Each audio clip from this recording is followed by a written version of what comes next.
महाराष्ट्र विधानसभेने एकमताने विधेयक मंजूर केला आहे। राज्यातील वाणिज्य, औद्योगिक आणि रहिवासी औद्योगिक, वाणिज्य आणि रहिवासी क्षेत्रामध्ये एनए टॅक्स जे लागायचं आणि एनए झाल्यानंतर सनद लागायची, आता आजच्या विधिमंडळाच्या विधेयकातनं एनएची सनद रद्द करण्यात आली। आता कुठल्याही सनदची गरज नाही आणि एनए टॅक्समध्ये हे वन टाइम प्रीमियम भरून प्रत्येक वर्षी एनएचे पैसे भरायची गरज नाही। यापूर्वी प्रत्येक वर्षी एनएचे पैसे भरासाठी कायदा होता, आता कायदा रद्द केला आणि वन टाइम प्रीमियम भरून बीपीएमएस प्रणालीच्या माध्यमातून आपल्याला वन टाइम प्रीमियम भरून आता एनए करता येईल आणि कुठल्याही पद्धतीने आता एनए आणि त्या ठिकाणी सनद ही दोनही लागणार नाही, फक्त प्रीमियम भरावा लागेल आणि प्रीमियमही फार कमी ठेवलेला आहे। 1000 चौरस मीटरला 0.1%, 1000 चौरस मीटर ते 4000 चौरस मीटरपर्यंत 0.25% आणि 4000 स्क्वेअर मीटरच्या वर 0.5% एवढंच वन टाइम प्रीमियम आता भरायचं आहे आणि एनए आणि सनद आता काढून टाकलेली आहे। त्यामुळे औद्योगिक, कॉमर्शियल आणि रहिवासी क्षेत्रामध्ये कुठल्याही अधिकाऱ्याकडे, तहसीलदारकडे, एडीओकडे एनएची सनद घ्यायची आता गरज पडणार नाही। हायकोर्टामध्ये एक आमिडॅक कंपनीच्या संदर्भात सुनावणी झाली, त्यामध्ये हायकोर्टाने विचारणा केली की पार्थ पवार याच्यावर का गुन्हा दाखल करण्यात आला नाही, एफआयआर त्याच्यावर का नोंदवली, नाव काय नाही एफआयआर नाही। यामध्ये जो प्राथमिक आम्ही जो गुन्हा दाखल करतो, आमच्या ज्या अधिकाऱ्यांनी गुन्हा दाखल केला आहे, आमच्या जो सध्याचा स्टँडिंग नियम आहे, जो आमचा मुद्रांक अधिकारी आहे त्यांच्या समोर जे जातात लिहून देणारा आणि लिहून घेणारा, यांच्यावर प्राथमिक आम्ही गुन्हा दाखल करतो। मात्र चौकशीमध्ये जो अंतिम रिपोर्ट येईल त्यावर जे काही दोषी असतील त्यावर पोलीस जे इन्क्वायरी सुरू आहे, पुणे पोलीस इन्क्वायरी करतात, त्या इन्क्वायरीमध्ये जर अजून त्या ठिकाणी आरोपी आढळले तर मग पुढचा पोलिसांचा भाग आहे। पण प्राथमिक जी तक्रार आम्हाला द्यावी लागते ती लिहून घेणारा आणि लिहून देणारा हे दोघं जे आमच्या अधिकाऱ्यासमोर येतात, दोघं आमच्या अधिकाऱ्यासमोर सही करतात, त्यांच्यावर गुन्हा दाखल होतो। पुढचा तपास पुणे पोलीस करत है। राज्य में एनए की जो एक कंडीशन थी, औद्योगिक, वाणिज्य और रहिवासी बेल्ट में, industrial, commercial end residential area में एनए तो रद्द था, लेकिन एक सनद चाहिए थी, जो सनद यानी पूरे दोबारा एनए की प्रक्रिया करने का एक वहाँ पर नियम था।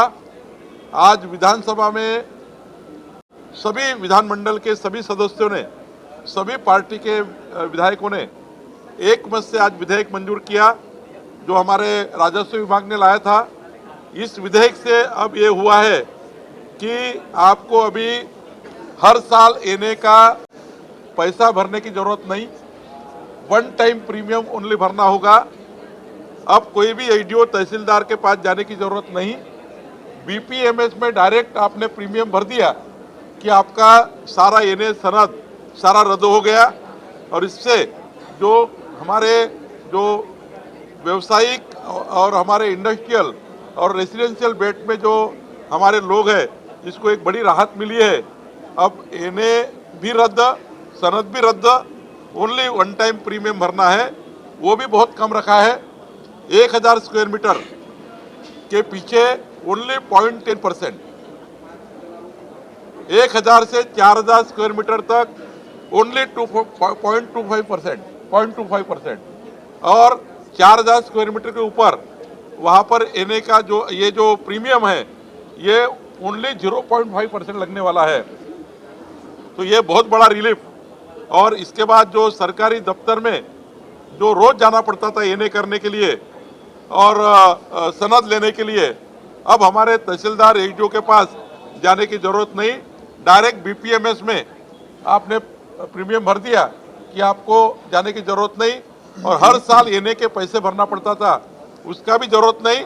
वन टाइम प्रीमियम लेकर हम अभी कंप्लीट यह प्रोसेस पूरी करेंगे। अमरावती के पालक मंत्री सर, आप अमरावती के अंदर जो ब्रिज है, रेलवे का ब्रिज गिराकर नए ब्रिज का प्रस्ताव है, खासदार बोंडे इन्होंने कहा कि रेलवे स्टेशन हटा के उसको दूसरी जगह स्थानांतरित किया जाए, क्या उसके ऊपर निर्णय लेने वाले आप? देखिए, पहले तो वो ब्रिज कैसा चालू करे, उसके लिए महारेल ने एक प्रपोजल किया है उसको स्ट्रेंथनिंग करने का, और महारेल ने उसका एस्टीमेट बनाया है। पहले तो हमें वो ब्रिज चालू करना है। वहाँ पर जो एक आज रिपोर्ट है कि वो ब्रिज चालू नहीं कर सकते, वहाँ पर दुर्घटना हो सकती है, गिर सकता है। तो महारेल ने इसके ऊपर काम किया है, वो उसको स्ट्रेंथनिंग करने का प्रस्ताव दे रहे हैं, और साथ साथ में इसको नया ब्रिज बनाने का भी प्रपोजल परसों माननीय मुख्यमंत्री जी बैठक लेने वाले हैं 12 तारीख को।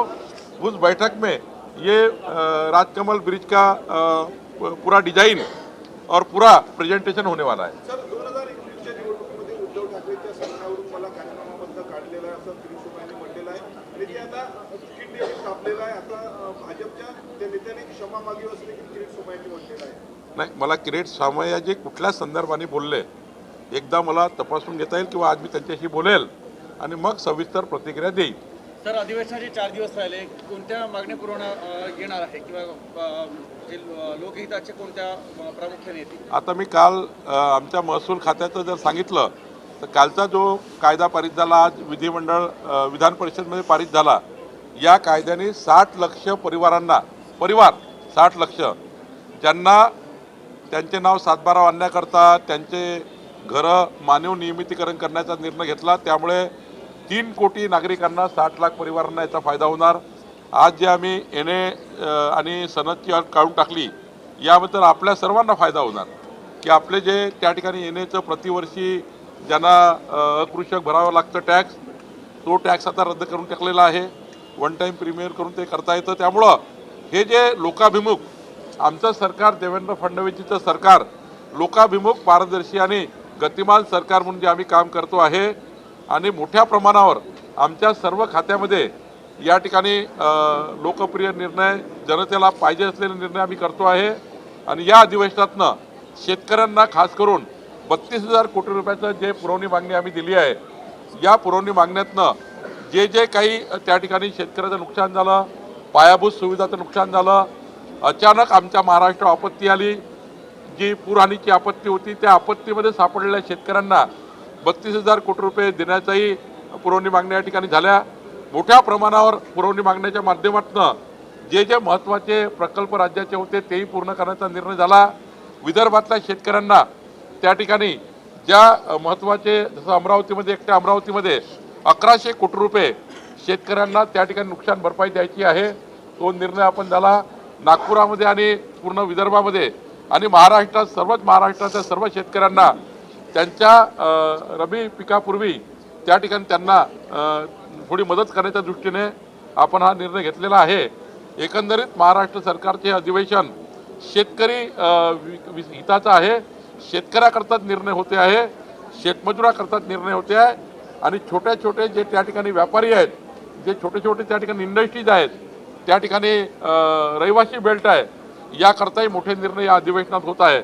एकंदरीत लवकरच महाराष्ट्रामध्ये मुख्यमंत्री बळीराजा पांधन रस्ते योजना ही येऊ घातलेली आहे। मुख्यमंत्री बळीराजा पांधन रस्ते योजनेमध्ये शेतकऱ्याच्या शेतातले रस्ते बांधण्याचा निर्णय आमचं सरकार करणार आहे। लवकरच तोही प्रस्ताव आम्ही आणतो आहे, जेणेकरून महाराष्ट्राच्या शेतकरी शेतमजुराला महाराष्ट्राच्या अधिवेशनातनं, नागपूरच्या अधिवेशनातनं मोठा रिलीफ मिळणार आहे। शरद पवार खासदारांना स्नेहभोजनाचं निमंत्रण देण्यात आलेलं आहे। दोन्ही राष्ट्रवादीचे नेते एकत्र जाणार आणि अजितदादा देखील जाण्याची शक्यता। मला वाटतं की जेवणासाठी कोणी एकत्र गेले तर त्याला काही अडचण नाही। मी जेवणासाठी कुणाला बोलवलं तर सर्वच जेवायला येतात। जेवण म्हणजे काही आपल्या राज्याची संस्कृती नाही आहे, जेवायला बोलवलं म्हणजे काही गडबड होते। आपल्या राज्याची संस्कृती नाही आहे, जेवण करायला कोणी कोणाला बोलू शकतं, त्यामुळं त्याचा वेगळा अर्थ काढू नका। शेतकऱ्याच्या हिताचं काम महाराष्ट्र सरकार करत आहे आणि खूपच छान काम करत आहे, परंतु बच्चू कडू यांनी आंदोलन केलं की 7/12 शेतकऱ्यांच्या कोरा व्हायला हवा, आणि तुम्ही त्यांना वचन दिलेलं आहे, त्यांनी आपलं माघार घेतली आहे आंदोलनातून. काय दिलेल्या वचनाची पूर्तता होईल का? समिती अहवाल माननीय देवेंद्र फडणवीसजींनी राज्यातल्या शेतकऱ्यांना, गरजू शेतकऱ्यांना कर्जमाफीचा फायदा व्हावा याकरता प्रवीण परदेशी समिती नेमली आहे. 30 जून 2026 पर्यंत संपूर्ण अहवाल येणार आहे. आमचं सरकार धनदांडग्या लोकांना कुठलीही कर्जमाफी करणार नाही. बंगला, गाडी घोडा, फार्म हाऊस, गावात शेतात घरं बांधले त्यांनी कर्ज उचललं आहे. मोठे मोठे त्या ठिकाणी फार्मर्स आहेत त्यांना कर्जमाफीची गरज नाही. पण ज्या गरीब वर्गाला 40-40 वर्ष शेतामध्ये राबराब मेहनत करतो आहे पण कर्जावर व्याज, सरळ व्याज चाललं, तो शेतकरी आत्महत्येकडे चालला, त्या शेतकऱ्याला आत्महत्या होऊ द्यायच्या नाही आणि पुढच्या काळात त्याच्यावर पुन्हा कर्ज होणार नाही. याकरता दोन्ही बाबींनी सरकार विचार करत आहे. एकीकडे अशी कर्जमाफी करायची आणि दुसरीकडे पुन्हा त्या शेतकऱ्याला कर्जात जाऊ द्यायचं नाही. या दोन्ही बाबीचा विचार प्रवीण परदेशी समिती करता आहे आणि आम्ही 30 जून 2026 पर्यंत या सर्व विषयाला एकंदरीत संपवण्याचा विषय आम्ही करतोय.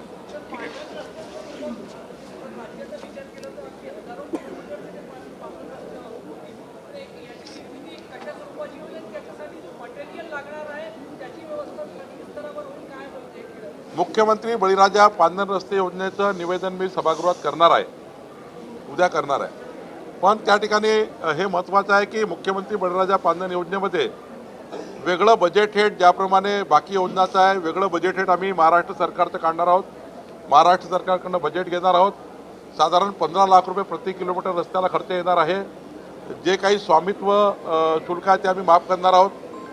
जे काही पांधन रस्ते अतिक्रमण त्या ठिकाणी आहेत ते काढायसाठी पोलीस बंदोबस्त मोफत राहणार आहे, मोजणी मोफत होणार आहे. आमदाराच्या अध्यक्षतेखाली समिती तयार होऊन त्या ठिकाणी या पांधन रस्त्याचं संपूर्ण नियोजन आम्ही करणार आहोत आणि पुढच्या 4 वर्षामध्ये शेतकऱ्याच्या पांधन रस्त्याचं संपूर्ण प्लॅनिंग करून शेतकऱ्याच्या पांधन रस्त्याला क्रमांक टाकून, जसं VR ODRला नंबर असतात, नॅशनल हायवेला क्रमांक असतात, तसे पांधन रस्त्याला आम्ही आता क्रमांक टाकणार आहोत आणि त्या क्रमांकाला लागणारा पैसा महाराष्ट्र सरकार देईल. वेगवेगळ्या 13 स्रोत पैशाचे आहेत. म्हणजे या पांधन रस्ते बांधकामाकरता 13 स्रोताचा निधी येणार आहे. आम्ही सर्व स्रोत या ठिकाणी दिलेले आहे. BPC दिला आहे, मायनिंग दिला आहे, राज्याचं बजेट हेड दिला आहे. एवढ आमदार फंडातही पांधन रस्ते बांधता येईल असा आम्ही निर्णय करतो आहे. त्यामुळं 13-14 बजेट हेड याकरता ओपन केलेलं आहे. एकंदरीत आम्ही महाराष्ट्राच्या जनतेला शब्द दिला होता की महाराष्ट्राचं सरकार, देवेंद्र फडणवीसचं सरकार शेतकऱ्यांना पांधन रस्त्याची योजना आम्ही आणू. एकीकडे MRGHची योजना आहेत, रोजगार हमीमध्ये आहेत, पण सोबतच आता मुख्यमंत्री बळीराजा पांधन रस्ते योजना या राज्यामध्ये लागू होणार आहे.